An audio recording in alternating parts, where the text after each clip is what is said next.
Olá, meus queridos, bom dia a todos, bom estarmos aqui mais uma vez e vamos encerrar o assunto que nós começamos nestas nossas oficinas, que foi sobre a perfeição cristã, perfeccionismo. Essa televisão aqui tem como ser ligada para ser projetada para mim a imagem que é transmitida no telão, para eu não ficar volvendo os meus olhos para trás. Rapaz, eu estou até falando bonito, percebeu? Volvendo os meus olhos para trás. Nós vamos então fazer um apanhado de 1 minuto sobre a questão da última geração. Eu quero terminar o que eu estava falando acerca da última geração. A pergunta que surge, pode projetar, excelência. A pergunta que surge, slide 73. Aí você tem que sair da apresentação e ir direto para o 73, ok? Porque se for passar de um em um... Muito bem. Então, deixa aí por enquanto. Veja, a pergunta que surge naturalmente: pastor, o Espírito de Profecia é muito claro em dizer que não teremos intercessor no santuário celestial pós-fechamento da porta da graça. Então, como é que você me diz que ainda seremos pecadores? Porque ser pecador não é... Primeiro, não é baseado naquilo que eu faço, é naquilo que eu sou. É minha essência. Eu não preciso fazer nada para ser pecador. E, portanto, culpado diante de Deus. Isso já ficou claro nesses dias, né? Ficará muito mais claro ainda hoje. Tá, mas se eu não tenho intercessor e eu sou pecador, mas eu vou estar praticando atos pecaminosos, já explicamos isso ontem. Se você que está assistindo em casa não acompanhou, você pode assistir a oficina de ontem, onde eu explico a questão de não cometer atos pecaminosos. Não é porque vai ser bom demais, é porque chegaremos a um nível de angústia absurdo e ninguém tem cabeça para estar pensando em pecar. E o Dr. Luiz Nunes deixou isso muito claro em suas explanações, eu apresentei isso ontem. Mas eu quero encerrar o assunto da última geração com estas observações feitas pela senhora White a respeito dos 144 mil, portanto, aqueles que serão vivos ali na última geração, próximos à volta de Jesus. Os justos em sua angústia, nós estamos aqui falando da angústia profunda, a angústia de Jacó, terão um profundo senso de sua indignidade e com muitas lágrimas reconhecerão sua completa indignidade. E como Jacó, pleitearão as promessas de Deus por meio de Cristo, feitas para tais dependentes desamparados e o quê? Arrependidos, pecadores. Agora deixa eu te perguntar uma coisa. A condição de pecadores arrependidos, ela é uma premissa da última geração ou ela deve ser vivenciada hoje? Quer dizer que os pecadores arrependidos só para a última geração, só eles são pecadores arrependidos. Para nós a gente pode ser pecador sem ser arrependido que a gente vai para o céu? Claro que não. Então você percebe que não há diferença entre a salvação de um grupo e de outro. Não existe salvação de dois tipos, como eu já falei. Ei, tu foi salvo quando? Rapaz, eu fui salvo em 2000 e eu morri ali por volta do ano 2000 na minha época a salvação era diferente, a gente ainda podia pecar. E você? Não, sou da última geração, na minha época ninguém pecava mais não, aqui eu sou top. É mesmo? Quase não precisava de Jesus para chegar aqui no céu, porque eu já não pecava mais. Toda a última geração. Vivi na terra aqui sem intercessor lá no santuário celestial. E quer dizer, você tinha, né, intercessor? Eu não. Eu era tão bom que eu estava aqui na terra sem intercessor no santuário e não pecava. O ar de santidade era grande demais, por isso eu vim para o céu. E não existe isso. São pecadores. O da primeira e o da última geração, da segunda, da terceira, não importa, são pecadores. Mas pecadores arrependidos. Vamos continuar. Olha só o que diz o texto. Ellen White diz assim, olha, se quiserdes ficar firmes, quando? Quando? Através do tempo de angústia. Tereis de conhecer a Cristo e apropriar-vos do dom de sua justiça, que ele atribui ao pecador arrependido. Como é o nome disso? Justiça imputada. Então, peraí, os salvos da última geração são considerados justos e santos pela justiça? E você é considerado santo e justo hoje pelo quê? Pela mesma justiça. Há diferença? Não. No processo de salvação, porque nós estamos falando de justiça imputada, portanto eu estou falando da justiça que é para salvação. Quem diz isso não sou eu, é Ellen White. A justiça que é para salvação chama-se justiça imputada. Então, essa justiça que é imputada, para a última geração, é a mesma para nós hoje. Não há diferença. Continuando. No período das 7 últimas pragas, o período da angústia de Jacó, por qual motivo nós seremos aceitos por Deus? Ela diz bem assim, olha, de modo semelhante será com aqueles que vivem nos últimos dias. Eu preciso que você grave essa parte. Ao rodearem-nos os perigos, e ao apoderar-se da alma o desespero, o que deve acontecer? Devem confiar unicamente nos méritos da obra expiatória. Não é porque eu não peco mais, não é porque eu não estou praticando atos pecaminosos, é porque eu estou confiando nos méritos de Cristo, da obra expiatória. Agora, presta bem atenção nisso aqui. Alguns, por sua penitência, tornariam seu respeito como uma impossibilidade. Eu vou passar para a parte final aqui, olha. Jesus está morrendo na cruz, e o ato expiatório de Cristo foi para também, além de redimir a raça humana, Jesus estava adquirindo o direito legal de se tornar advogado dos homens na presença do Pai. Então, quando é que Cristo adquire o direito de se tornar um advogado na presença do Pai? Quando ele morre. Outro texto importante, vou ler a parte que está em vermelho aqui. Mas em todos os episódios no passado, ele ainda não era o sumo sacerdote e advogado da humanidade em exercício. Jesus estava ainda por realizar, veio para ser o autor da eterna salvação. Então, quando é que Cristo adquire o direito legal de ser nosso advogado e sumo sacerdote no céu? Quando ele morre, quando ele faz o seu sacrifício. Está claro isso? Então agora vem a pergunta. Ora,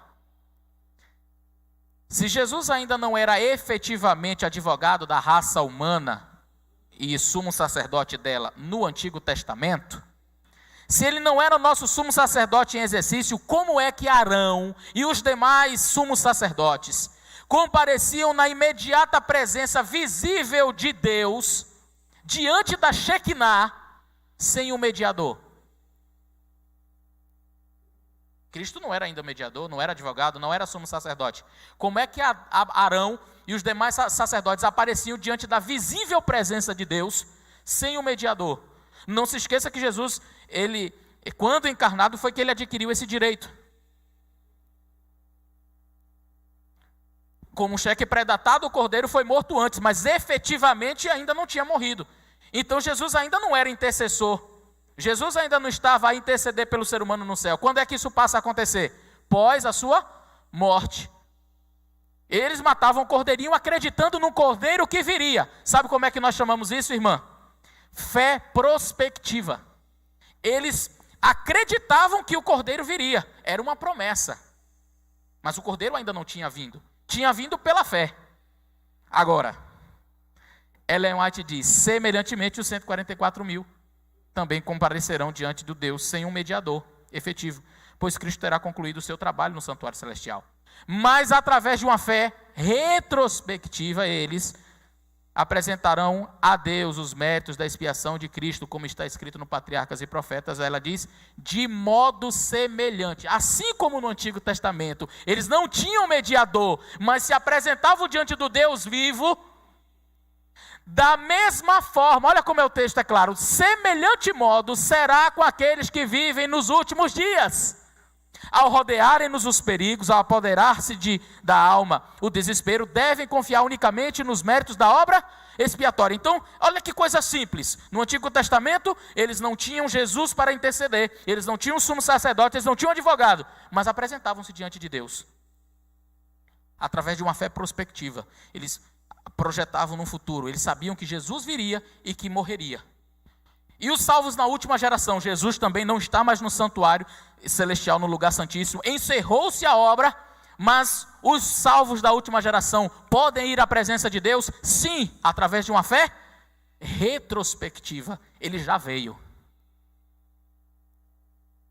Nunca ficaremos sem a presença do nosso Deus. Poderemos ir à presença de Deus, mesmo sem mediador, através da fé retrospectiva. De modo semelhante vai acontecer com os que vivem nos últimos dias. Está aí a resposta. É porque não tem um mediador, então e agora? Você vai continuar indo à presença de Deus. Vamos ao conceito equivocado, foi quando terminamos ontem, acerca da natureza de Jesus. Nós falamos sobre o conceito equivocado acerca da natureza humana. Agora vamos falar sobre o conceito equivocado acerca da natureza de Cristo. E eu quero ler alguns textos extremamente especiais e importantes. A encarnação de Cristo sempre foi e sempre continuará a ser um... Então pastor Eleazar, vou explicar tudo para você aqui nesta manhã sobre a encarnação de Cristo. Impossível, nem os anjos compreendem 100%. A encarnação de Cristo foi e será para sempre um mistério. E o que eu vou apresentar para você? Aquilo que está revelado. Só. O que é revelado é para nós e para os nossos filhos. Contudo, que cada ser humano seja exortado a não colocar Cristo no mesmo patamar humano, tornando-o completamente semelhante a nós mesmos, pois isso não pode ser. Então, quando alguns irmãos perfeccionistas, eles chegam e dizem assim, não, mas Jesus era idêntico a nós, igual a nós, então como ele venceu, eu também posso vencer. Eles pegam textos de profecia de maneira isolada, para tentar dizer assim, Jesus era idêntico a nós, da mesma forma que nós, em tudo. Portanto, se ele venceu, eu também posso vencer. Se ele nunca pecou, eu também posso nunca pecar. Esta é tirar o espírito de profecia do seu contexto. E aqui eu quero fazer menção a um outro texto do espírito de profecia. Nós não estamos dizendo com isso que você não pode lutar contra o pecado e vencer pecados em sua vida. Ellen White diz claramente, ninguém se assente na cadeira de Satanás para dizer que não é possível vencer o pecado. Ninguém deve se assentar na cadeira de Satanás para dizer que é impossível vencer o pecado. Ou seja, não, eu sou ladrão mesmo, eu tenho que continuar roubando, já que é impossível, eu não vou deixar nunca de roubar. Não é disso aqui que nós estamos falando. Já mencionei por várias ocasiões, o pecado na vida do cristão, ele é um acidente, ele não é uma constância.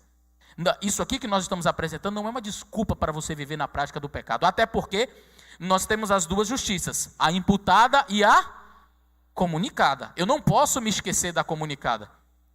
A comunicada é a minha adaptação para o céu, mas eu tenho que entender o que me coloca lá. Não tem nada a ver com a comunicada. Sem ela eu não vou para o céu, mas não é ela que me leva para lá. Quem me leva para lá é a graça. É igual aos 10 mandamentos, estamos falando de lei e graça. Eu sou salvo pela...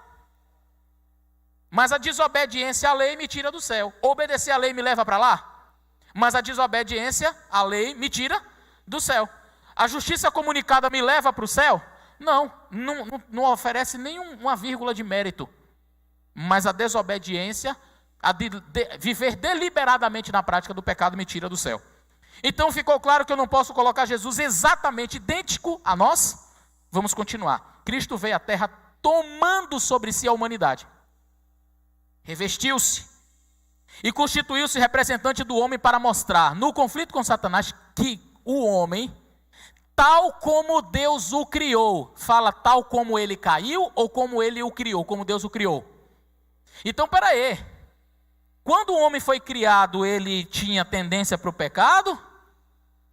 Então, Ellen White está dizendo claramente que no conflito entre Deus e Satanás, o homem, tal como Deus o criou, unido ao Pai e ao Filho, poderia obedecer a todo reclamo divino.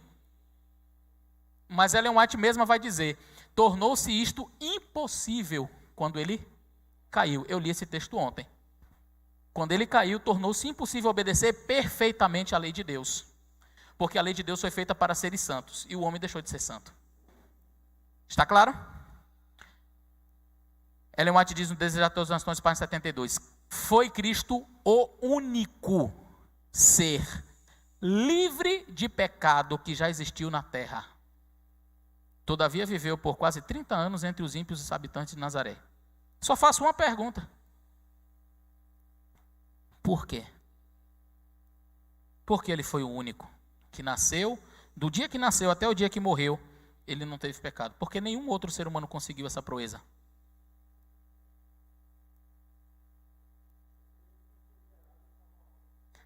Ele não foi gerado como nós, portanto, ele não era igual em todas as coisas. Eu não posso comparar, o próprio Espírito de Profecia deixa claro, não podemos colocar Jesus no mesmo patamar da humanidade. Olha esse texto: sede cuidadosos, excessivamente cuidadosos em como discorrer sobre a natureza humana de Cristo. Não o apresenteis diante das pessoas como um homem com propensões ao pecado. Eu e você temos propensões ao pecado? Jesus tinha propensão ao pecado? E como é que ele era idêntico a nós? Aí sabe o que o perfeccionista diz? Ele diz bem assim: mas é fácil, pastor, resolver essa questão. Nós temos propensões ao pecado porque nós pecamos. Então, no momento em que eu peco, aí eu passo a ter propensão ao pecado. Mas Jesus, como ele nunca pecou, por isso ele nunca teve propensão ao pecado. Isso é heresia. Porque um bebezinho que não sabe nem falar, já nasce com essa propensão. Ele nasce com propensão. Sem falar, ele já é egoísta. Então, não venha me dizer que é porque eu peco, aí agora eu passo a ter propensão. Não, meu filho. Eu nasci, na hora que eu fui, que eu saí da barriga de minha mãe, eu respirei, eu já tenho propensão para o mal. Na hora que nasce o bebê, nasceu ali um candidato à perdição eterna. É mesmo, pastor? É. Nasceu alguém ali merecedor da morte eterna. Mas, pastor, e se ele for salvo? Se ele for salvo, é pela graça de Cristo. Mas um bebê, pastor, tão puro, mas pecador. E para ser salvo, ele não tem como, a não ser pela graça de Cristo. Nenhum ser humano, seja bebê, seja grande, seja pequeno, seja velho, nenhum entrará no céu a não ser pela graça de Cristo. Mas, olha, não esqueça desse texto. Sede cuidadosos, excessivamente cuidadosos, quando você for falar da natureza de Cristo. Não o apresenteis como você apresenta você mesmo, como alguém que tinha propensão para o pecado. Vou passar? Próximo slide. Ele é o segundo Adão. O primeiro Adão foi criado um ser puro e sem pecado. Sem nenhuma mancha do pecado sobre si. Ele era a imagem de Deus. Poderia cair, como de fato caiu pela transgressão. E alguns perfeccionistas dizem assim: mas se Cristo não era idêntico a nós, então foi muito fácil, aí tá fácil. Porque aí ele poderia vencer. Ele veio com a natureza de Adão antes da queda. Adão também não tinha propensão para o pecado. O pecado foi uma escolha. Ele foi tentado e ele caiu. Jesus veio na mesma natureza de Adão antes da queda. E ele resistiu e não pecou. Ele é o segundo Adão. O primeiro foi criado puro e sem pecado. Jesus também veio puro e sem pecado. Do mesmo jeito que o primeiro Adão. Agora, teve alguns detalhes nessa vinda que não foi idêntico a Adão. E a gente vai ver quais foram. Devido ao pecado, sua posteridade, a posteridade de Adão, nasceu com o que, irmãos? Diga aí. Inerente propensão quando pecar. É assim que está escrito? Não.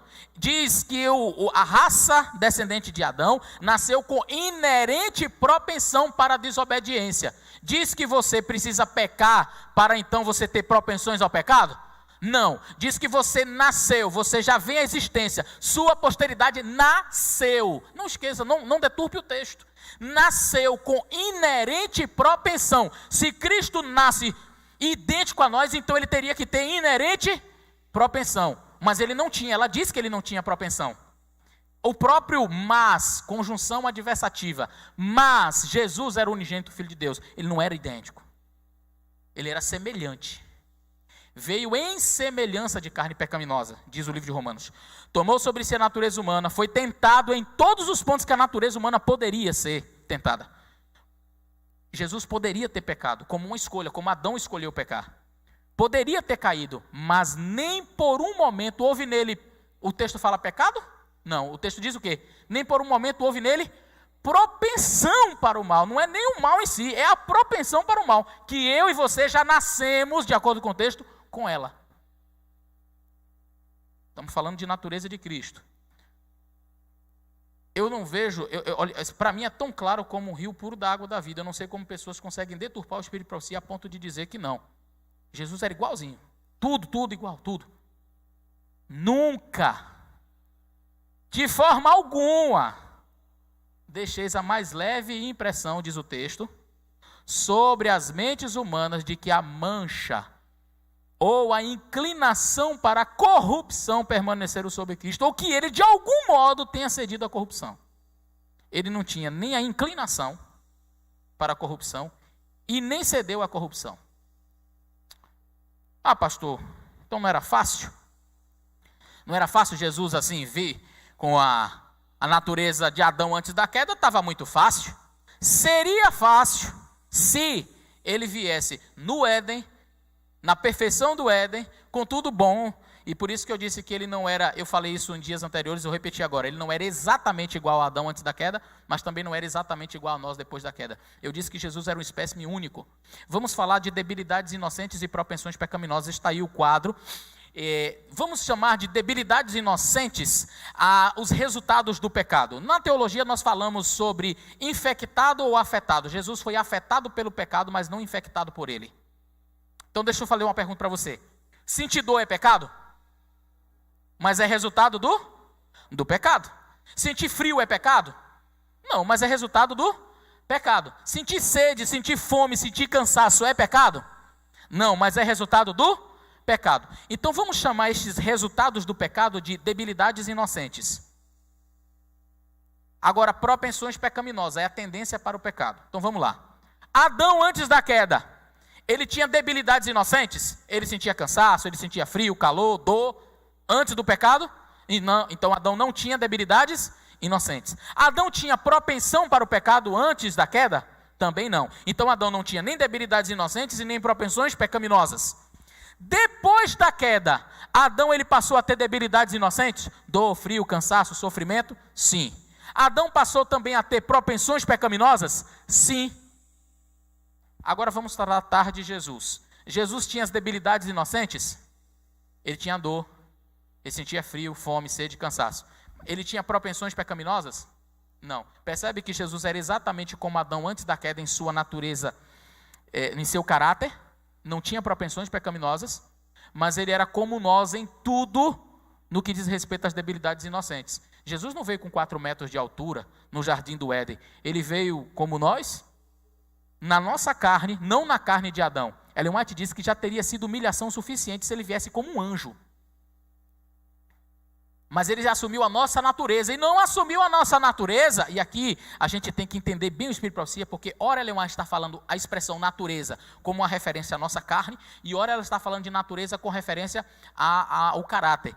E quando ela está falando de caráter, ela diz que ele era exatamente como Adão antes da queda, como eu já mostrei. Mas em alguns momentos ela diz que ele veio com a nossa natureza, igual a nós e tal, e a gente tem que entender que ela está falando de quê? Do aspecto físico.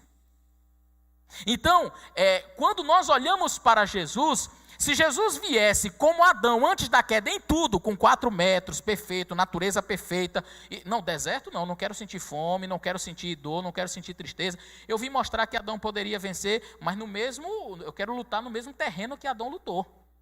Porque eu vim provar que Adão poderia ter vencido. Adão caiu porque ele quis, então eu vou provar. Então nada de deserto, nada de dor, nada de sofrimento, eu quero voltar do mesmo jeito que Adão. Ellen White diz, isso já seria humilhação suficiente. Mas ele disse, não, eu vou assumir só a natureza dele antes da queda, sem as propensões para o mal, do mesmo jeito que Adão vivia, só que com um detalhe adicional. Eu vou vir na carne do ser humano pós-queda. Eu vou vir no terreno do ser humano pós-queda. Não tem só uma árvore onde eu possa ser tentado. Em qualquer lugar Jesus poderia ser tentado. Adão só podia ser tentado naquele lugar. Onde Adão caiu, Cristo venceu. Só que Adão caiu no jardim do Éden perfeito. Jesus venceu num deserto, 40 dias sem comer. Satanás achou, vai ser fácil. Se eu conseguir fazer Eva comer um fruto, ela vivendo perfeição, sem ter fome, sem nada, com ele, 40 dias sem comer, eu vou derrotar rapidinho. E ele foi tentar Jesus justamente no apetite. E Jesus venceu. Jesus venceu. A perfeita humanidade de Cristo, diz o texto, é a mesma que podemos ter mediante ligação com ele. Como Deus, Cristo não pôde ser tentado, como não o foi em relação à sua lealdade no céu. Então Jesus não foi tentado como Deus, não se tenta a Deus. Ele mesmo diz, não tentarás o Senhor teu Deus, não tem como tentar a Deus. Mas ele veio como homem, mas ao humilhar-se, assumindo a nossa natureza, ele podia então ser tentado. Não assumira nem mesmo a natureza dos anjos, porém a humanidade perfeitamente idêntica à nossa, olha, perfeitamente idêntica à nossa, mas sem a mácula do pecado, sem propensão para o mal, sem propensões para o pecado. É isso que ela fala repetidamente. Ou seja, do mesmo jeito que Adão era antes da queda, mas assumindo as nossas debilidades, idêntico a nós. Se você encontrasse com Jesus na rua, você não diria, não, está aqui uma pessoa que é com antes da queda. Não, você diria, ele tem os traços de um ser humano comum, pós-queda, mas a sua natureza rejeitava o mal. E aí agora você pode dizer assim, ah pastor, mas então, ele era divino e humano, então era bom para ele, era vantagem? Ele usou a sua divindade em algum momento? Isso aqui é muitíssimo complicado de explicar, muitíssimo, porque há um texto do Espírito de Profecia, deixa eu só limpar aqui meu óculos. Há um texto do Espírito de Profecia onde ela diz que Cristo nunca usou a sua divindade em benefício próprio. Então, por exemplo, Jesus nunca, quando Satanás veio tentar, ele diz, não, o divino aqui para eu não cair na tentação. Ele não fazia uso.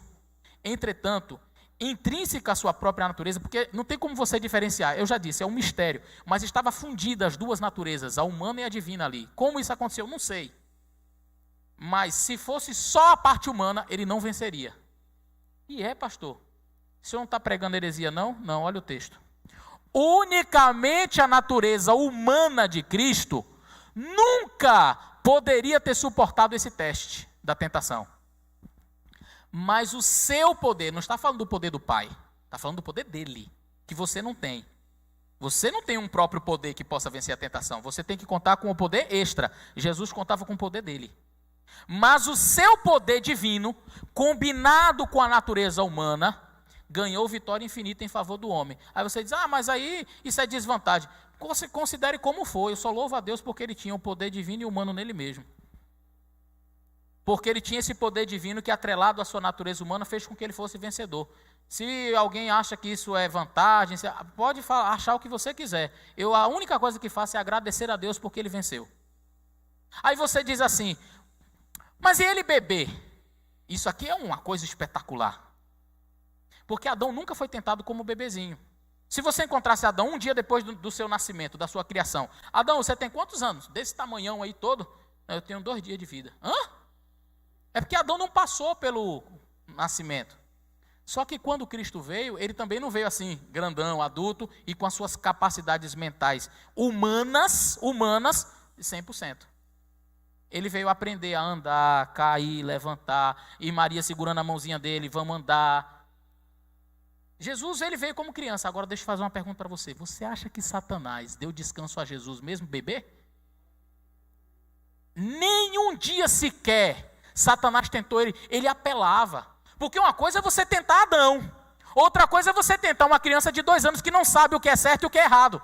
Se eu pego um bebezinho de 2 aninhos, já sabe andar, está falando agora papai e mamãe, mas ele não tem noção do que é certo e errado. Eu boto uma pedra na mão dele, está ali o cachorro, joga a pedra no cachorro, ele joga. Ele acabou de errar, mas ele sabe que é errado, mas é pecado. Satanás apelava com Jesus. E ele fazia com que outros fossem tentar fazer Jesus pecar. Só que como isso é apelação, e Jesus não poderia distinguir o que é certo e o que é errado com 2 anos de idade, aí providências foram tomadas que meu filho e o seu filho não teve. Aí você pode dizer assim, é vantagem. Veja como você quiser. Eu agradeço a Deus porque ele usou a sua divindade nesse momento. Olha o texto.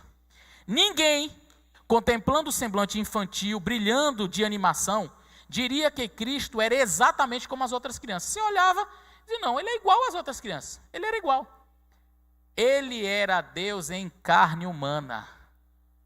Vamos imaginar que Jesus com 2 aninhos de idade, quando convidado por seus companheiros a praticar o mal, vamos imaginar essa cena? os amiguinhos de Jesus usados pelo inimigo. Ei, joga uma pedra naquele cachorro ali. Quando convidado por seus companheiros a praticar o mal, a divindade irrompia através da humanidade e ele recusava terminantemente. Minha filha nunca teve isso. Minha filha nunca pôde contar com isso daqui. Com 2 anos de idade, quando alguém mandava fazer uma coisa errada, ela ia lá e fazia. Ela nunca teve o privilégio de, na hora, pega a pedra, joga no cachorro. Aí a divindade ultrapassava a humanidade e dizia, não, não posso fazer isso. Mas por que você não pode? Você não tem nada demais. Não posso. Ele nem entendia porque não podia, mas a sua divindade ultrapassava a humanidade e ele rejeitava. Você conta com isso? Você nasceu assim? Então como é que a gente pode dizer que Jesus era idêntico a nós e tudo? Aí você diz, isso é vantagem, como eu falei, diga como você quiser, mas eu só agradeço a Deus porque ele tinha isso, e eu não tenho. Satanás não deu descanso a Jesus nem por um segundo, quando ele era criança ou quando adulto.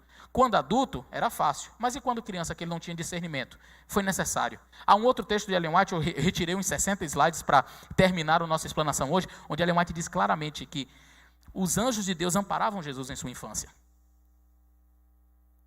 Ele é nosso exemplo em tudo. É um irmão em nossas fraquezas, mas não em possuir idênticas paixões. E não é porque ele nunca teve, que o perfeccionista lê isso aqui, ele diz assim, não, se ele pecasse uma vez, aí ele teria. Então, como nós pecamos, é por isso que nós temos. Não, nós não precisamos pecar para ter idênticas paixões. Pega o menininho que nasceu hoje, ficou em coma. 20 anos depois ele sai do coma. Ele já sai um pecador e com paixões para cometer atos pecaminosos. Sendo sem pecado, sua natureza se recuava do mal. Igual o ímã quando está no polo, do mesmo polo. Cristo não possuía a mesma deslealdade pecaminosa, corrupta e decaída que nós o quê? Possuímos. Pois então ele não poderia ser um sacrifício perfeito, ele precisaria de um Salvador também. Adão foi dotado de uma natureza pura e sem pecado. Mas ele caiu, mesmo tendo natureza pura e sem pecado. Ele caiu porque ele ouviu as sugestões do inimigo. Sua posteridade se tornou o quê, irmãos?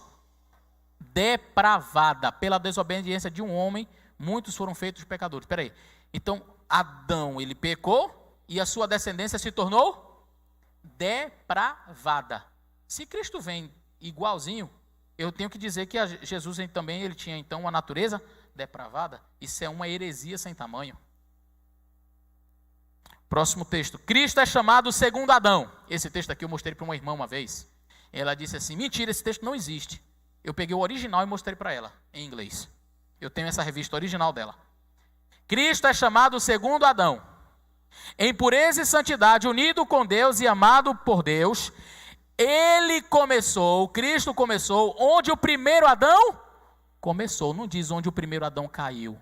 Cristo começa onde Adão começou. Então em santidade, pureza, com a natureza que nós chamamos pré-lapsariana. Voluntariamente ele passou sobre o terreno onde Adão caiu e redimiu o fracasso de Adão. Então Cristo começa onde Adão caiu ou Cristo começa onde Adão começou? Percebeu? Se o texto dissesse que Cristo começou onde Adão caiu, aí eu ia dizer, não, realmente ele veio com a natureza pós-lapsariana. Porque ele começou onde Adão caiu. Mas Cristo não começou onde Adão caiu. Cristo começou onde Adão começou. E passou pelo terreno onde ele caiu e foi vitorioso. Quando Cristo declinou a cabeça e morreu, ele abalou os pilares do reino de Satanás, com ele mesmo na terra. Preste bem atenção. Venceu a Satanás na mesma natureza sobre a qual, no Éden, Satanás obteve a vitória. Qual era a natureza de Adão no Éden quando Satanás obteve a vitória? Perfeito e sem pecado, sem propensão para o mal, uma natureza pré-lapsariana. E Cristo, quando morreu, ele abalou o reino de Satanás e ele venceu a Satanás na mesma natureza de Adão no Éden. Mas claro que isso só se eu desenhar. E tem pessoas que insistem em dizer que Cristo tinha natureza pós-lapsariana. Não, Cristo tinha as debilidades inocentes pós-lapso. Sentia dor, sentia frio, sentia fome, mas nada disso era pecado. Ele tomou a natureza, mas não a pecaminosidade do homem. teria sido uma quase infinita humilhação para o Filho de Deus revestir-se da natureza humana. O texto que eu mencionei para vocês. Revestir-se da natureza humana, mesmo quando Adão permanecia em seu estado de inocência no Éden. Os perfeccionistas gostam de usar esse texto. Viu? Ele veio, não foi com a natureza de Adão. Por isso que eu disse que o termo natureza a gente tem que olhar bem direitinho para saber se ela está falando do aspecto físico ou do caráter. Cristo teria sido uma infinita humilhação para o Filho de Deus revestir-se da natureza humana, mesmo quando Adão permanecia em seu estado de inocência no Éden. Nós acabamos de ler o texto que ele venceu na natureza de Adão lá no Éden. E agora esse texto parece que ele está dizendo o contrário. Porque diz que, mas Jesus aceitou a humanidade quando a raça havia sido enfraquecida por 4.000 anos de pecado. Ela está falando do aspecto moral ou está falando do aspecto físico? Vamos continuar. Como qualquer filho de Adão, aceitou os resultados da operação da grande lei da hereditariedade. Está falando de quê? Matéria, aspecto físico, carne. Os textos se explicam. E outros que talvez não estejam tão claros como esse, devem ser entendidos sob essa perspectiva de entendimento. O que estes resultados foram manifesta-se na história dos seus ancestrais terrestres. Veio com essa hereditariedade para partilhar de nossas dores e tentações e dar-nos o exemplo de uma vida impecável. Então Cristo veio, porque a gente poderia dizer assim, não, beleza, ele veio com a natureza moral de Adão antes da queda, mas também veio com a natureza física, era mais fácil. Ele não sentia dor, eu sinto dor, então era fácil para ele. Ele não sentia fome, eu sinto fome. Eu tenho 1,70 m, ele tinha 4. E ele não veio para o deserto não, ficou lá no Jardim do Éden. Trouxe o Éden e ficou lá no Jardim do Éden. E ele só podia ser tentado lá na árvore, como Adão. Já teria sido suficiente, ele provaria. Viu, Adão, você errou e eu venci. Era possível você não errar. Tá bom, agora eu vou voltar para o céu. Mas não. Ele aceitou a lei da hereditariedade. Já seria humilhação se ele viesse como Adão, desse jeito que eu expliquei, com 4 metros e tal. Mas ele disse, não, eu vou aceitar as debilidades inocentes, a lei da hereditariedade, e vou vir como Adão pós-queda nesse sentido, no sentido físico, carnal. Está claro isso, gente? Para Ellen White, embora a responsabilidade do homem imitar a Cristo, o que não deve ser entendido superficialmente, ela reconhece que nunca podemos nos igualar ao modelo. E ninguém, diz a senhora White, em sentido final é perfeito, senão Cristo. Então, quando ela fala de perfeição, não é de igualar ao modelo, porque nunca poderemos igualar ao modelo. Cumpre-nos amá-lo mais, obter mais de sua atraente beleza, graça de caráter, e deixar de olhar os erros e falhas dos outros. Devemos lembrar que nossos próprios caminhos não são perfeitos. Cometemos repetidamente o que, irmãos? Erros. Ninguém, senão Jesus, é perfeito. Ué, pastor, e como é que eu posso entender os textos onde ela diz que a gente pode ser perfeito como Cristo, vencer como Cristo venceu? Calma, vou chegar lá. Devemos, entretanto, observar ainda que quando ela afirma que, embora não possamos imitar a Cristo perfeitamente, nunca seremos aprovados por Deus se não o imitarmos e nos assemelharmos a Ele de acordo com a capacidade que o Senhor nos dá, está escrito. É aquilo que eu já exemplifiquei várias vezes, é a questão da luta. Para Deus conta a luta, e eu repito, santificação não é o fim do caminho, mas é a estrada que se percorre. Então o indivíduo diz assim, já que eu não vou conseguir, então vou viver na prática do pecado mesmo. Pronto, esse perdeu a salvação. O outro diz assim, eu sou um pecador miserável, e vez por outra eu estou caindo, mas eu quero ser igual a Jesus, eu vou tentar imitar. Ele passa a vida lutando, tentando imitar o modelo. Pronto, ele não conseguiu imitar, porque nunca podemos nos igualar ao modelo. Mas Deus olha as intenções e diz, pronto, meu filho, a minha graça te basta. Quando o texto diz que podemos vencer como Cristo venceu, e eu vou apresentar o texto, ele se refere ao mesmo resultado e não às mesmas ações. Repito, quando o texto diz que podemos vencer como Cristo venceu, ele se refere ao mesmo resultado e não às mesmas ações. Atentem para o texto a seguir. Como vencedor, deu-nos ele a vantagem de sua vitória. Olha, eu já tenho uma vantagem. Qual é? A vitória de Cristo. A fim de que em nossos esforços para resistir à tentação de Satanás, às tentações de Satanás, uníssemos nossa o quê?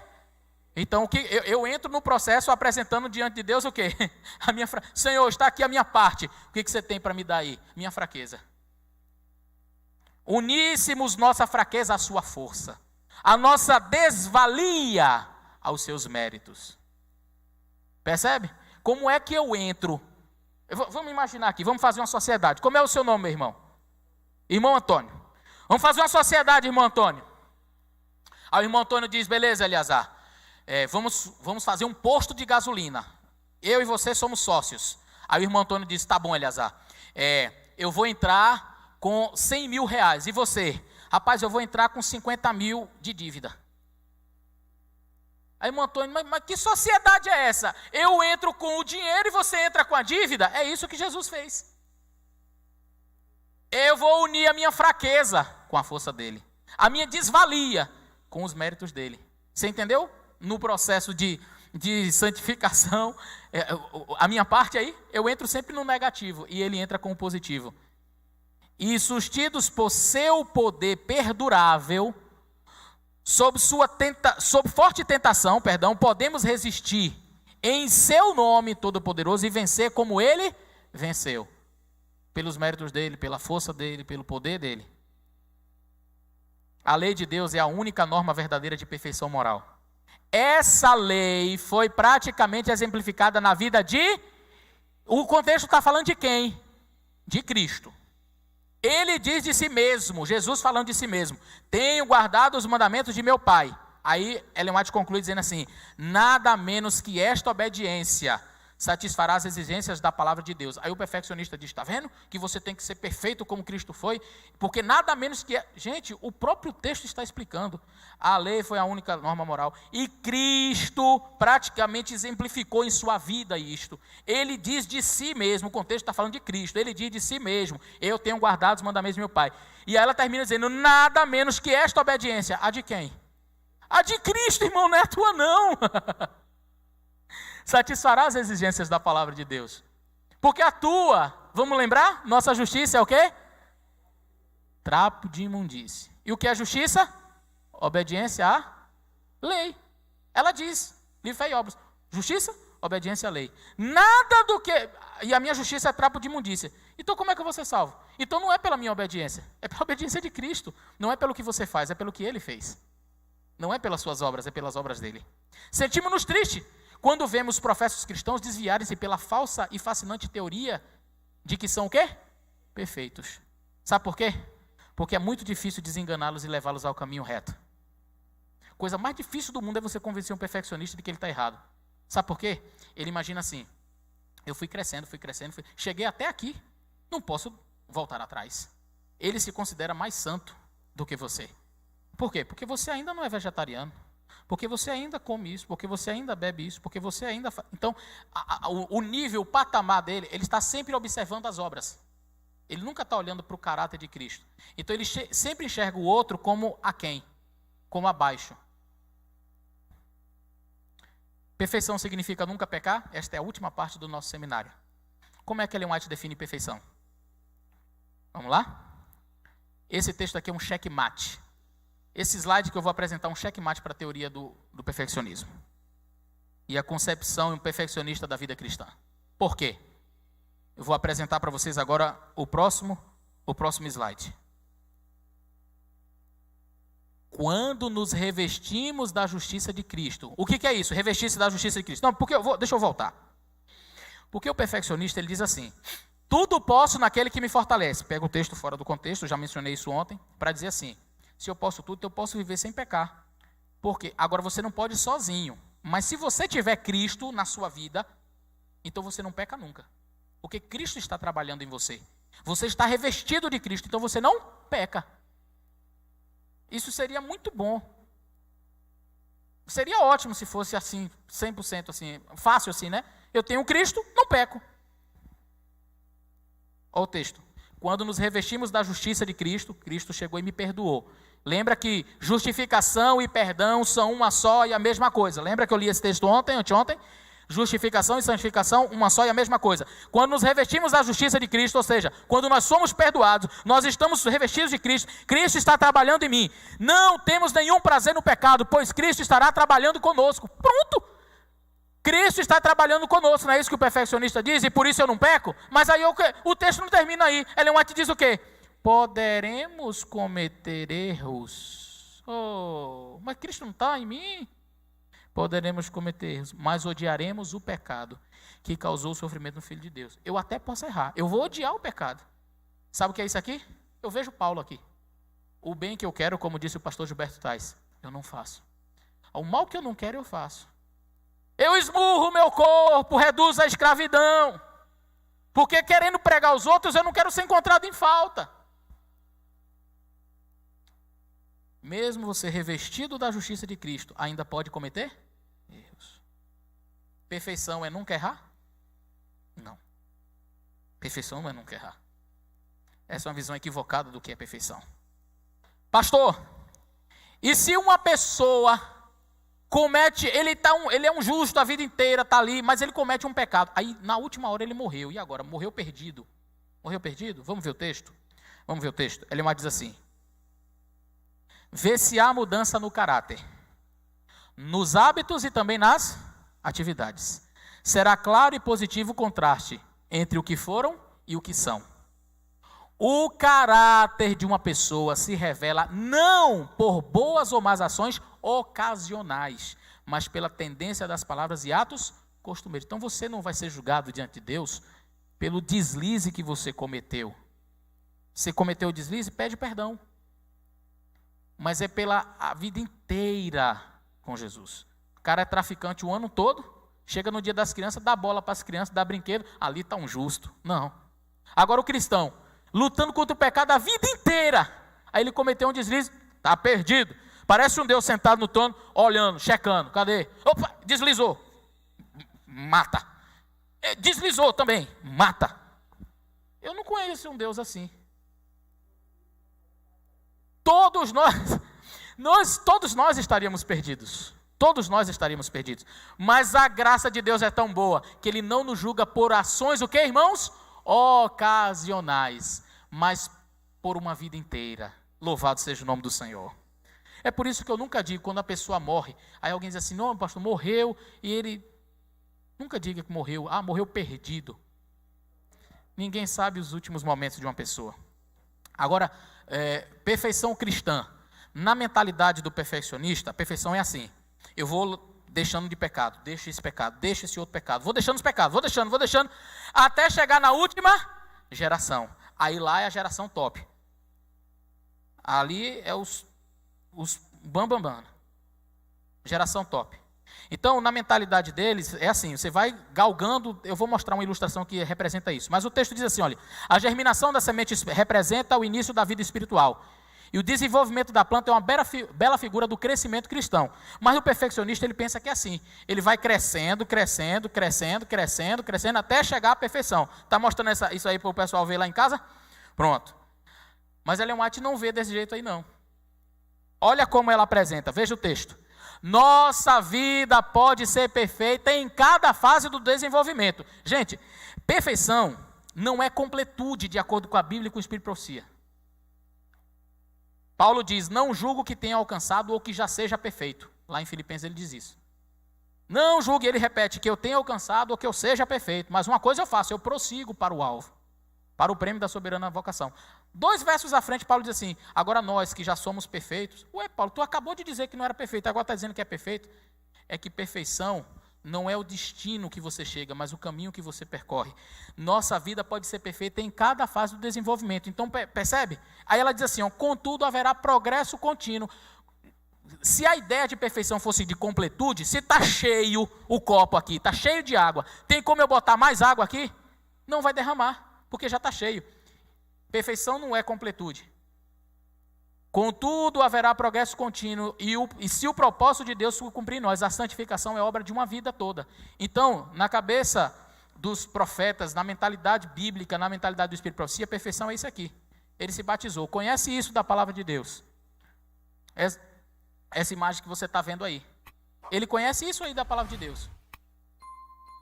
Aí ele continua avançando, deixa pecados e tal. Aí agora ele, poxa, continua perfeito. Aí vai, perfeito. Então, perfeito. Veja o crescimento. Mas ele pode ser considerado perfeito em cada esfera da sua vida. Maturidade cristã, santificação é isso. Então, nós não somos considerados perfeitos quando nós chegamos lá. Quando nós chegamos lá, isso é glorificação. Mas perfeição pode ser em cada fase da vida. Mas sempre você vai crescer, sempre. Nunca vai chegar um momento aqui na terra em que você diga atingir. Elion White diz isso claramente.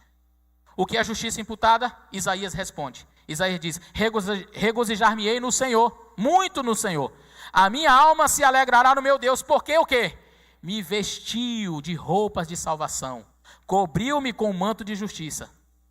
Veja o que o livro Fé e Obras diz. Eu particionei o texto para ficar bem didático. Leia. Justiça é obediência à lei. A lei requer justiça. E ela conclui, resta o pecador, deve à lei. Só que a tua justiça, não esqueça, trapo de imundície. Mas ele é incapaz de apresentar. Por que ele é incapaz? Porque é trapo de imundície. A única maneira em que pode alcançar a justiça é o quê? Pela fé. Pela fé pode ele apresentar a Deus os méritos de Cristo, e o Senhor lança a obediência de seu filho a crédito do pecador. Eu tirei alguns slides onde ela fala, mas a fé não pode salvar, viu? A fé é uma mão que alcança, mas a fé não pode salvar, porque se exercer fé fosse um ponto importante para a salvação, ela diz, Deus estaria em débito com a criatura. O Senhor tem que me salvar. Não, por quê? Porque eu tive fé. A fé não te salva. É pela graça sois salvos. Então, ela diz, a única maneira é pela fé. Aí olha como termina o texto. E o Senhor lança a obediência de seu filho a crédito do pecador. Então, a obediência perfeita de Cristo é creditada na minha conta. Minha conta está no negativo. A justiça de Cristo é o que, irmãos? Aceita em lugar do fracasso do homem. Percebe? Substituição. E Deus recebe, perdoa, justifica a pessoa arrependida e crente. Então, não é qualquer um. Não é acreditar a justiça num camarada que não quer nada com a vida. É o pecador o quê? Arrependido. E trata-as como se fosse. Você é mesmo? Não, mas Deus trata como se fosse. E ama tal qual ama seu filho. Assim é que a fé é imputada como justiça. E a pessoa perdoada avança de graça em graça, de uma luz para uma luz maior. O pecador crente é declarado inocente. Você não é inocente, mas Deus declara que você é inocente. Ao passo que a culpa, então o que você tem? Culpa. Você não é inocente. Então você pediu perdão. Tá, tudo bem, eu te perdoo, mas você é culpado. Aí o que Deus faz?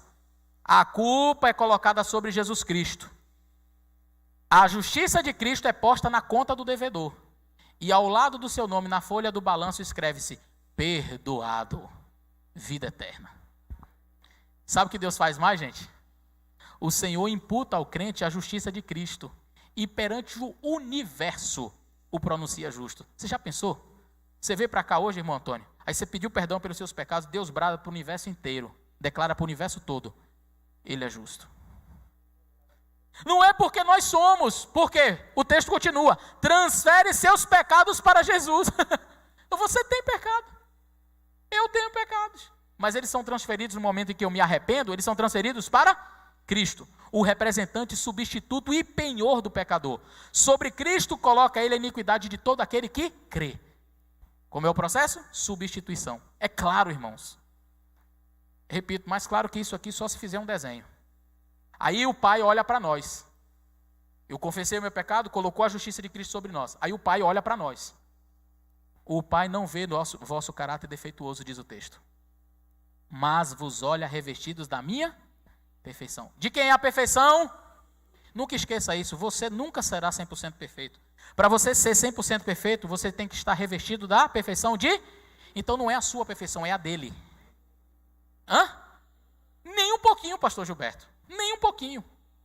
Não existe perfeição em mim. A perfeição é de Cristo. Eu não estou anulando o processo da santificação. Ela é a adaptação para o céu. Mas quando nós falamos de perfeição, esqueça a santificação. Ela não tem que ver com perfeição. A perfeição tem que ver com a justiça imputada. Ah, pastor, mas o texto diz que não vai ser colocado selo numa mente, numa pessoa que não tem a mácula do pecado e tudo isso aqui. Como é que eu posso ser assim? A justiça de Cristo. Como é que o Pai vai olhar para mim e não ver pecado, nem mancha, nem mácula, nem nada? É quando eu me santifiquei tanto que eu não peco mais? Não. É quando o Pai olha para nós revestidos da justiça de Cristo, da minha perfeição de Jesus. Os meus pecados foram creditados na conta dele. Minha culpa foi creditada na conta dele. Aí ele pega na minha conta e bota a salvação, a perfeição dele. Há tendências hereditárias e cultivadas para o mal, que precisam ser vencidas. Esse é o processo de santificação, a adaptação para o céu. O apetite e a paixão devem ser postos sob o controle do Espírito Santo. Não há fim ao conflito do lado de cada eternidade. Desde a cruz até a coroa, há trabalho árduo a fazer.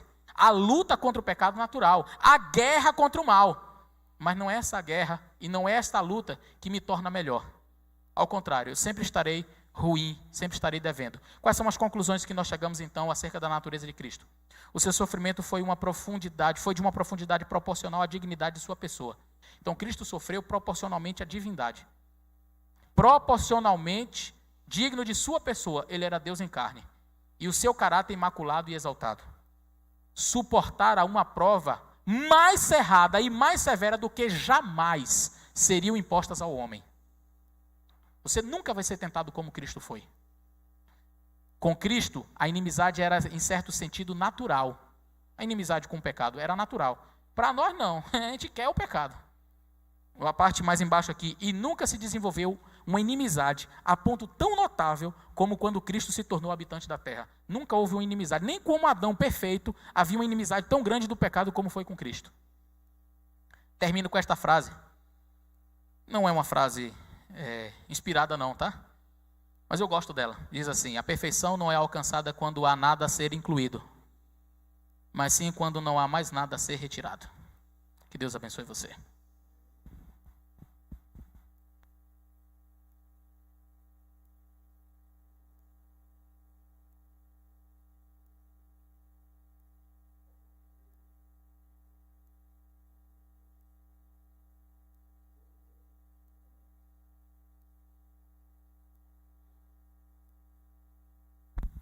Vamos agora às perguntas e a resposta. Chamar o pastor Gilberto, por favor. O professor Edilson, ele precisa sair um pouco mais cedo, mas vamos começar a nossa sessão de perguntas e respostas nesse momento. Mais uma vez agradecendo a você que está em casa, nos acompanhando. E alguma pergunta, Alessandra, aí no chat do evento? Tá, pronto, vamos verificar, né? E quem gostaria de fazer alguma pergunta? Pedir ao irmão Zezé, por favor, que caminhe aí com o microfone. Pastor Elias à minha esquerda e pastor Gilberto à minha direita. Amém? Que não existe nenhuma pergunta? Coisa boa. Então não ficou bem explicado, pergunta, né, excelência? Ou ninguém entendeu nada. Pronto, Alessandro está verificando ali. Tem Aqui, uma pergunta? Tem uma pergunta aqui. Vamos aos amigos de casa, né? Porque Josias... Vamos à pergunta aí dos amigos que estão aí nas redes sociais, nos equipamentos eletrônicos, Alessandro, por favor. Oi. Tem uma pergunta aqui, mas pega o microfone, é mais relacionada ao tema geral, mas eu acho que vocês podem responder. Tá, por que não. É assim: por que os 10 mandamentos são chamados de testemunho, lá em Êxodo 31, 18?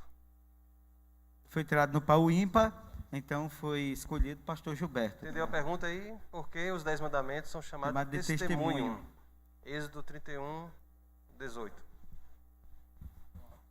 Pastor Gilberto vai responder uma pergunta dos nossos amigos que estão nas redes sociais nos acompanhando. Olha, essa palavra aparece ali em Êxodo 31, verso 18. E no Salmo 119, ela vai aparecer com algumas variantes. Nesse caso, a lei de Deus, como já foi bem explorado, bem apresentado, a lei de Deus, ela não foi concedida, ela não foi dada com outra finalidade a não ser de justamente ajuizar a circunstância, o comportamento, a moralidade humana, o ser humano por seu pecado. Então, A lei, ela acusa, ela dá testemunho, ela testifica do nosso juízo, da nossa circunstância, da nossa real situação. A lei ela mostra o que de fato eu sou diante da justiça divina. Entende? Por isso que foi bem explorado aqui que a lei não salva, mas que a lei ela apresenta algo. Inclusive um dos palestrantes até comentou sobre Tiago a ideia de espelho, porque ela mostra a nossa real condição, nossa verdadeira condição. Agora, a lei ela não pode salvar. O tema foi sobre lei e graça. A lei ela mostra a minha real condição, ela testifica da minha real condição, ela dá testemunho do que eu realmente, da maneira como realmente eu me encontro diante de Deus. Agora, a graça, ela executa, ela faz aquilo que a lei não pode fazer. Limpar o pecador, justificar o pecador, dar a solução para o problema que a lei aponta. Entenderam isso? A lei aponta um problema, existe um problema, agora vem a graça para dar solução a este problema. O irmão Josias e depois o irmão Antônio Carlos. Confere? O irmão vai perguntar. Irmã Edna. Pois não, Josias, diga o seu nome e faça a sua pergunta. Pois não, Josias, diga o seu nome. Josias, né? Josias. E a minha pergunta é no seguinte aspecto. No sentido da salvação, eu entendi bem em relação à natureza, todos somos pecadores. Agora, as nações, os povos, as tribos que não tiveram a oportunidade de conhecer o que nós conhecemos, como muitas tribos já foram extintas, Sim. sem nenhum contato com civilização, Sim. com educação cristã e nada. Um exemplo, as próprias crianças em si, os bebês e tudo, eu não compreendo com muita clareza como essas pessoas serão julgadas. Está certo, cada um será julgado de acordo com aquilo que conhece, tudo.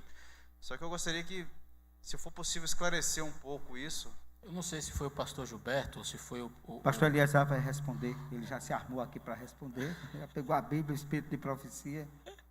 Pode falar, pastor. Eu não sei se foi o pastor Gilberto ou se foi o Constantino que falaram acerca acho que foi o Constantino que falou de Romanos, não é?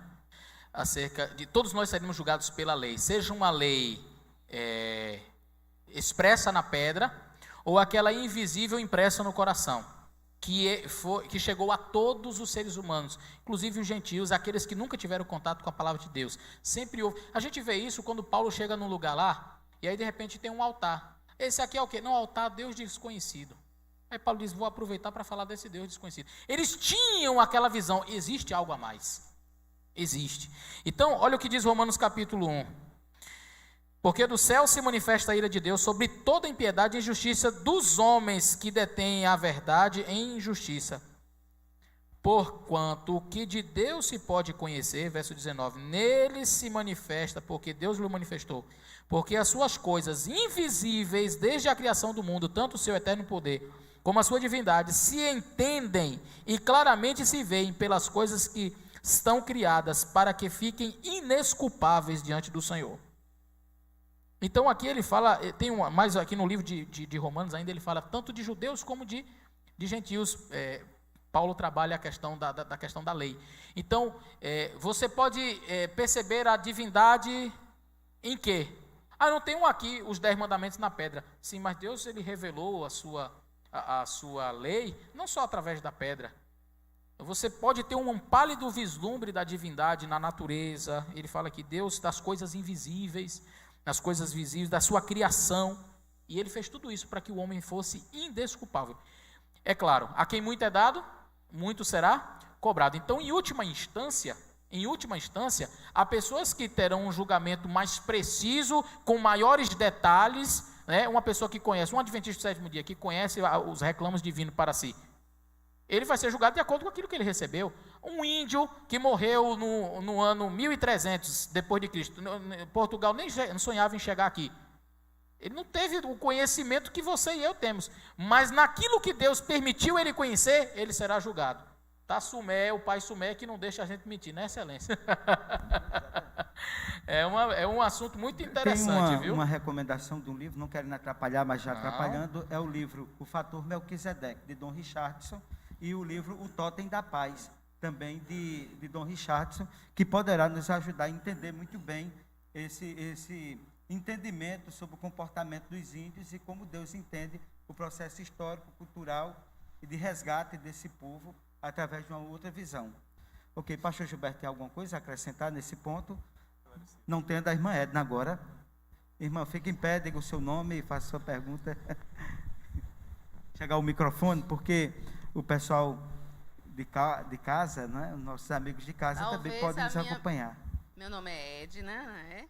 Talvez a minha pergunta já tenha sido até respondida, mas assim, aqui em Romanos capítulo 2, versículo 12, diz: assim, pois, todos os que pecaram sem lei, também sem lei perecerão, e todos os que com lei pecaram, mediante a lei serão julgados.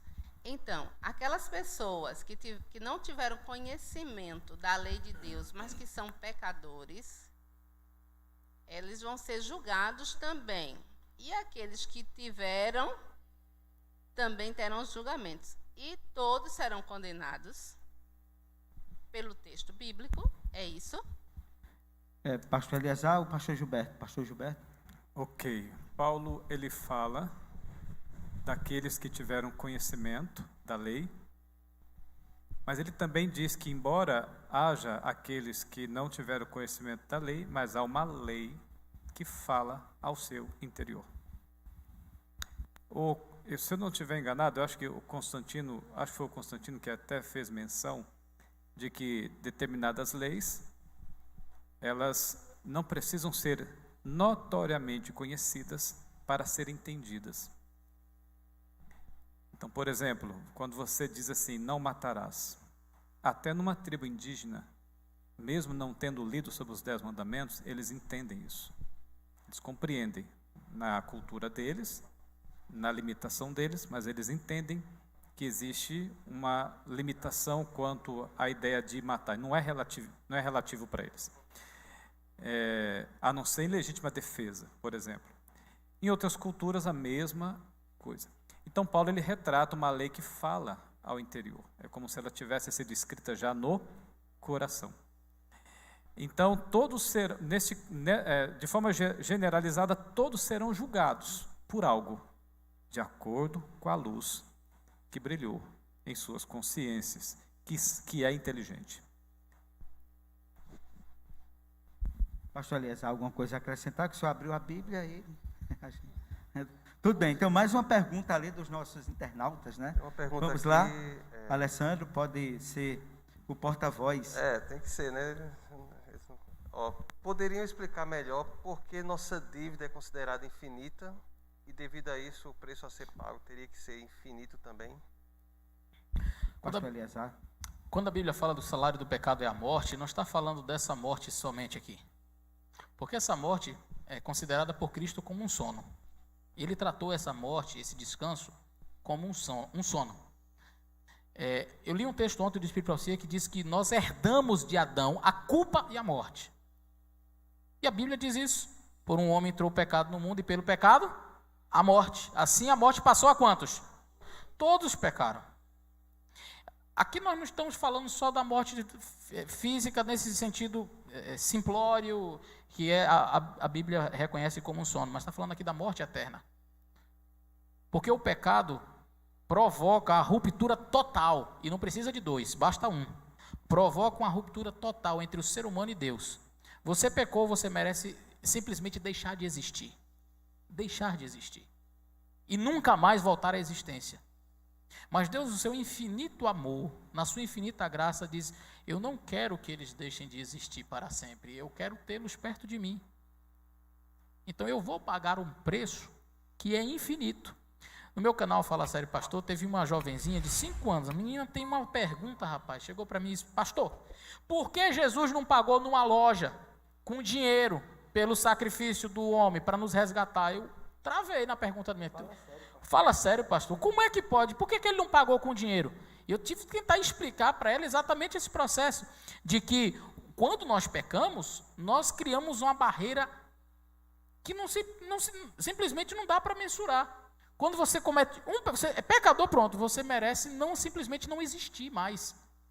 Porque o Deus completamente, absolutamente, totalmente, a nossa mente não é capaz de entender essa totalidade, santo, não pode coexistir com o pecado. Não existe a possibilidade de Deus e pecado coexistirem. Por isso o mistério da encarnação é um mistério. Cristo aqui na terra convivendo com seres humanos, sem que os seres humanos fossem fulminados diante da presença dele. Aí, ele assume. Então, por que um anjo não poderia pagar? Porque a morte de um anjo não seria suficiente. Assim como o pecado ele é tão mau, tão maligno, tão terrível, a ponto de você ter que deixar de existir, para que você possa existir, para que você possa viver a eternidade, somente o completo antagonismo do mal e do pecado poderia trazer isso, e um anjo não possui essas credenciais. Teria que ser Deus. Porque o completo avesso do mal e do pecado é Deus. Então, teria que ser o sacrifício divino, um sacrifício de Deus-homem, o sacrifício de Jesus Cristo. Aí sim, o mal pode ser solucionado. E aí Jesus permite, eu que sou pecador, viver a eternidade outra vez, que eu havia perdido através do meu pecado. Então, por isso, o tamanho da dívida tem que ser o tamanho do pagamento, do perdão. Eu não posso pagar com menos do que a minha dívida existe. A minha dívida é desse tamanho, então o pagamento tem que ser proporcional. Alessandro, por não pode. Não querendo ajudar, né? Mas longe por de favor, mim. excelência, por favor. Mas eu entendo que o preço também era uma vida. Sim. Então, nenhum de nós, nenhum anjo, poderia dar uma vida, porque nós não temos vida. Não temos capacidade de O único doar vida, ser né? no universo que possui vida em si mesmo, que pode realmente dizer, eu tenho vida. O salário do pecado é a morte. Só Cristo. O que só perdemos a divindade, foi na verdade. Exatamente. Qualquer um dos três poderia dar a sua vida, porque ele sim tem vida. São doadores da vida. Em si mesmo. Nenhum Exato. de nós, nenhuma criatura tem vida em si mesmo. Ok. Exatamente. Pastor Gilberto vai dar uma contribuição a essa questão. Uma pergunta. Que lei foi violada? Que lei foi violada? A lei de Deus. O que representa a lei de Deus? O caráter de quem? Então, não podia ser menos que isso. A justiça só podia ser feita com algo que representasse a altura da transgressão, que é o caráter de Deus. A lei de Deus não representava o caráter de um anjo. Por isso um anjo não podia pagar a pena, porque a lei de Deus não representava o caráter de um anjo. A lei de Deus representava o caráter de Deus. Então, o sacrifício tinha que vir de Deus. Muito bem. Mais uma pergunta? A irmã Edna. Mais uma pergunta, irmã, por não pode ficar em pé, dizer o seu nome e fazer a sua pergunta. Meu nome é Edna, né? Novamente. O pastor Gilberto.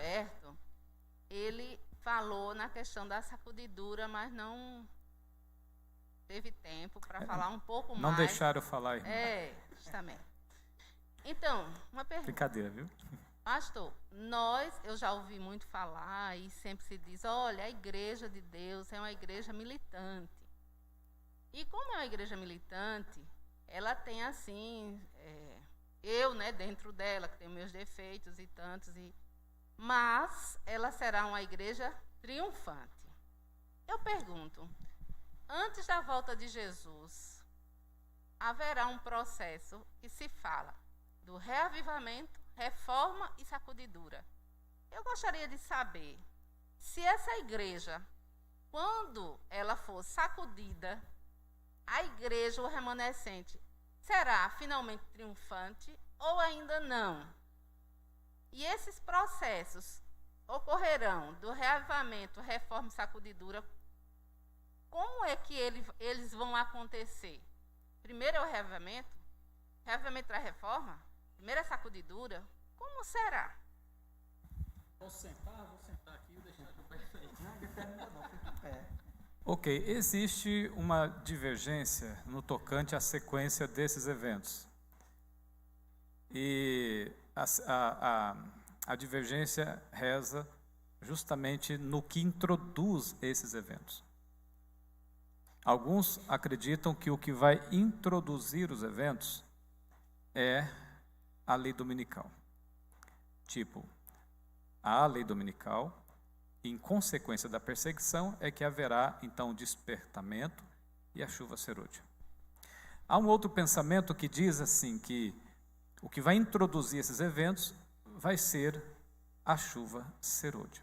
Tipo, Deus vai despertar o povo e é esse despertamento que vai instigar o dragão à perseguição mediante a lei dominical e, consequentemente, a sacudidura. A certeza, mais certeza que nós temos é que a lei dominical será o evento que vai predominar na sacudidura juntamente com a chuva serôdia. Ao mesmo tempo que Ellen White, por exemplo, no livro Primeiros Escritos, quando ela vai destacar o reavivamento, quando o testemunho da testemunha verdadeira for apregoado com força, isso vai gerar, sim, um desconforto e, consequentemente, a sacudidura.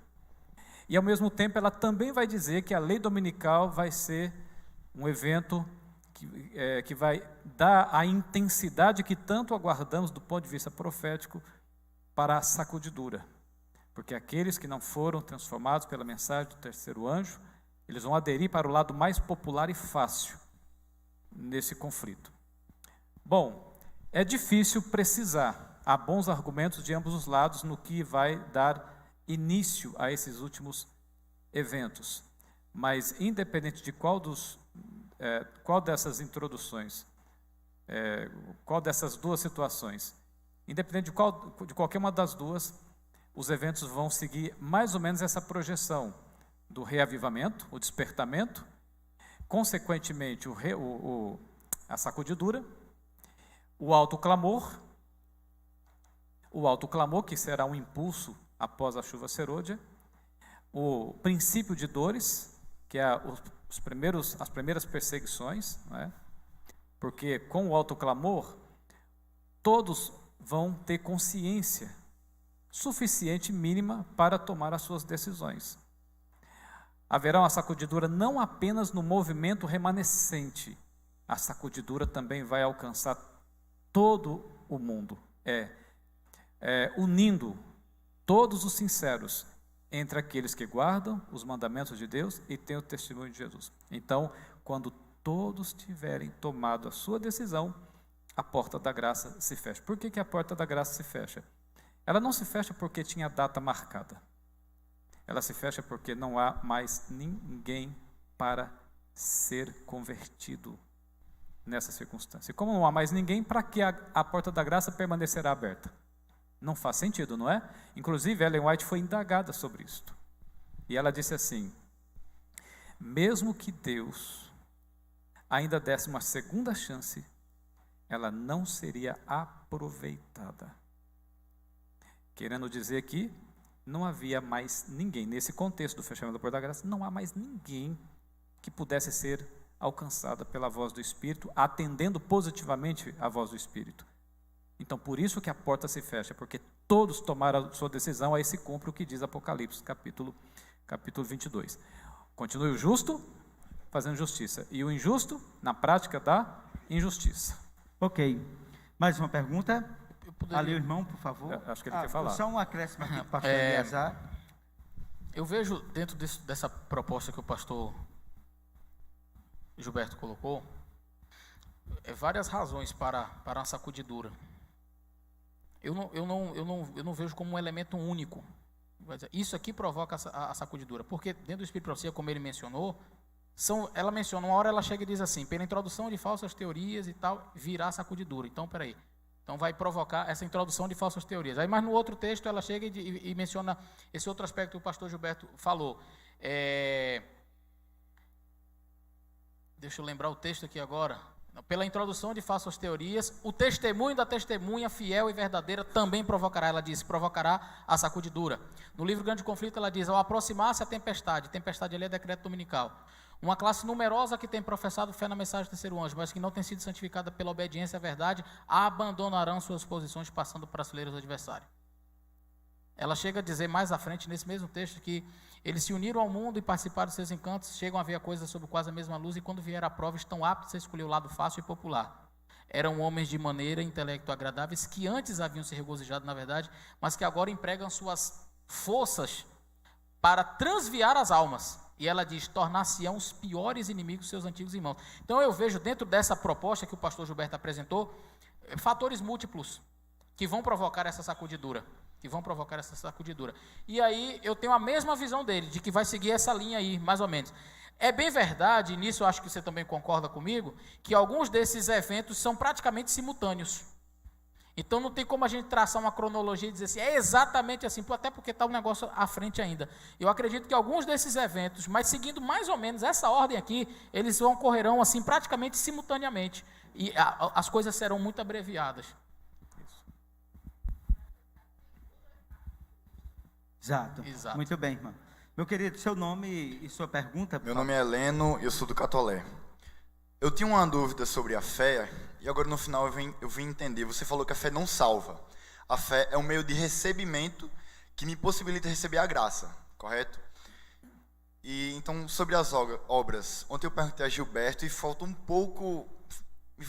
ainda uma dúvida. As obras não salvam, isso é fato, ficou muito claro. Só que eu acredito que as obras também não me possibilitam perder, por quê? As obras vêm depois da fé e não antes, ou seja, a fé, as obras são resultado da minha fé. Desde já eu perco a minha salvação por causa da minha fé, da minha falta de fé e não do... Tá conseguindo entender? Ou seja, eu acredito que as obras não me perdem, e sim a minha falta de fé. Então eu queria entender um pouco mais. Pastor Eliazar. O livro de Tiago, ele fala sobre isso. O livro de Tiago, ele diz assim, olha, você diz que tem fé, mostre a sua fé, porque com as minhas obras eu mostro para você que eu tenho fé. Sim. Então, não adianta você dizer assim, olha, eu tenho fé, mas o seu irmão está com fome, você passa de lado, e ele continua passando fome. Então, na verdade, essa falta de obras, em última instância, como você apresentou, é uma falta de fé. Porque a fé, ela naturalmente, ela é prática. E aí nisso eu tenho que concordar com o Sérgio Monteiro, o pastor Sérgio Monteiro, ele trabalha esse aspecto. A visão que nós temos de fé ocidentalizada, não é a mesma visão bíblica. A palavra fé, emuná, ela não está associada a simplesmente eu acredito. Eu acredito e está tudo resolvido. Não é assim. A fé, ela é prática. Se você pega no Antigo Testamento e você vai observar o que é aliança e como eles entravam na aliança pela fé, a fé nunca era desprovida da prática, nunca. A palavra emuná não é somente fé no sentido empírico, não sei nem se essa é a palavra, abstrato, mas a fé, ela é prática. Por isso que a mesma palavra emuná, fé, ela não é somente traduzida por fé no Antigo Testamento, por fidelidade, entendeu? E outros têm várias traduções possíveis para a palavra fé. Ou seja, não é apenas o declarar ter fé, é provar que você realmente tem fé. E isso vem através de quê? Das obras. Por isso a fé não salva. Porque se a fé se demonstra através das obras, ela não pode te salvar. Eu fico triste porque eu não trouxe o texto, mas o texto eu posso encaminhar para você depois. Os textos, ou posso até deixar nesse vídeo aqui na descrição do vídeo, eu vou colocar esses vídeos depois no meu canal e vou ver se eu deixo esse texto aí. Ela diz, a fé não pode nos salvar. Ela é um braço que alcança a graça. Então, quem me salva é a graça. A fé não nos pode salvar. E Ellen White ainda vai um pouco mais além, quando ela fala sobre essa questão da fé não poder nos salvar, porque ela diz que se a fé obtivesse qualquer mérito no processo salvífico, Deus estaria em débito para com a criatura. Porque o indivíduo realmente ia chegar e dizer, não, o senhor tem que me salvar, porque eu tenho fé. Então, se eu tenho fé, então eu mereço ser salvo. Então, você tem fé, parabéns, mas você não merece ser salvo ainda, porque não é a tua fé que faz você merecer alguma coisa. A tua fé vai ser evidenciada através das obras. Ela está associada às obras. A fé, ela deve ser prática. Agora, o que te salva é a graça, não a fé. Pastor Gilberto. Então, a fé e as obras, elas se comunicam, né? Sem obras eu não tenho fé. Exato. Eu posso ter boas obras e não ter fé. Sim. Tem um monte de gente que faz o bem. É um indivíduo que é fiel no casamento, que sempre está ajudando pessoas, que doa muito dinheiro para a caridade, ele não perde a oportunidade de fazer o bem, mas não aceitou a Jesus. Então tem pessoas que têm boas obras, mas não têm a fé. Agora, a fé sem as obras, agora aquele que diz que tem fé, ele precisa ter. Então é possível ter obras e não ter fé, mas é impossível você ter fé sem obras, elas se comunicam. Então o verdadeiro cristão que exerce fé, ele demonstra essa fé através das obras. E é por isso, repito, que a fé não pode entrar no processo salvífico, porque ela conversa com as obras. A graça é o que me salva. É como o que eu apresentei domingo, o povo de Israel saiu do Egito, rumo a Canaã. Mas eles não podiam chegar em Canaã sem antes passar pelo Sinai. O que eu quero dizer com isso é que justificação naturalmente produz santificação, mas santificação não produz justificação. Agora veja, em virtude da sua indagação, eu vou dar um exemplo que não expressa bem a realidade, mas ajuda a ter uma noção.